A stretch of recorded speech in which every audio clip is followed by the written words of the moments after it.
The spread of bird flu, access to water, and the fight over THC in Texas. Agriculture Commissioner Sid Miller has his eyes on several controversial issues, but perhaps none more so than some new rules for the equine industry set to go into effect in a little more than a week. Now, these changes are aimed at protecting horses, but some people say they will actually hurt the equine industry, and one of those folks is Commissioner Miller. So, Commissioner, thank you so much for joining us today. Well, it's good to be with you. Thank you for having me. We really appreciate it. We want to get to all of those topics, but we do want to start with that Horse Protection Act that we mentioned there. Just to give our audience a little bit of background before we start asking you some questions, we want people to understand these new regulations, regulators say, are aimed at strengthening and expanding a longstanding law known as the Horse Protection Act. It prohibits some chemicals and things that are known as soring. It's the practice of intentionally inflicting pain on a horse's legs to create that exaggerated high stepping you see in some shows with show horses, some certain competitions. The amendment, though, that we're talking about also calls for some new changes, including USDA-approved vets to be at every horse show inspecting for violations. And you are advocating against these new rules. Can you explain why? Well, it's government overreach at its worst. I mean, we already have a shortage of large animal veterinarians. I'm a horse shower, I'm a rodeo guy. Before I go, I have to take my horses to a vet and get a health certificate. They've already been inspected.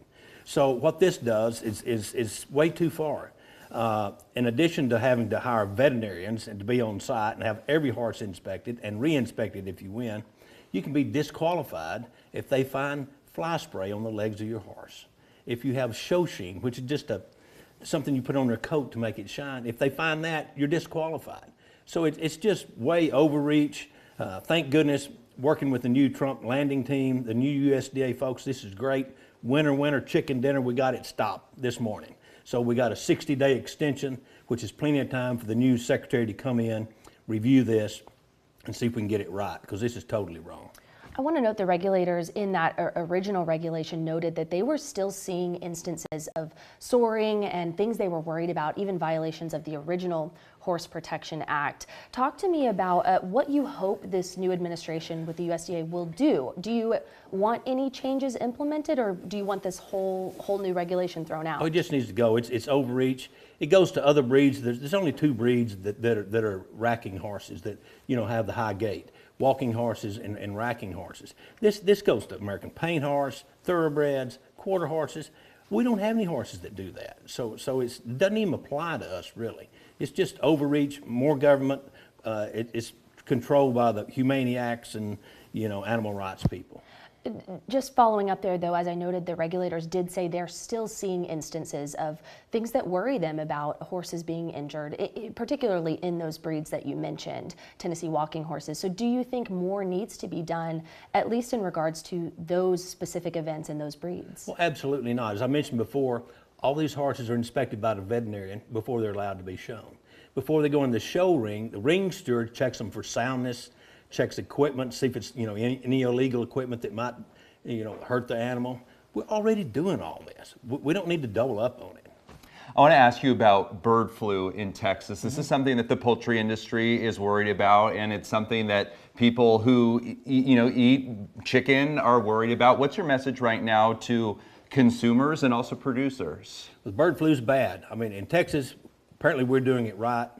We had it in our dairy herd last year. We've taken precautionary measures. We don't have any herds with bird flu now. We don't have any flocks with it. But big poultry states like Georgia are getting hit bad. That's why eggs are over $6 a dozen right now. And so we're in the height of it. It's spread by migratory waterfowl. So the waterfowl are down here. As soon as they move out in 60 to 90 days, we should be fine. We want to turn now to an issue that's gotten a lot of attention, particularly now that lawmakers are back at the Capitol here in Austin. THC. We know Lieutenant Governor Dan Patrick at the outset said he wants to ban THC products.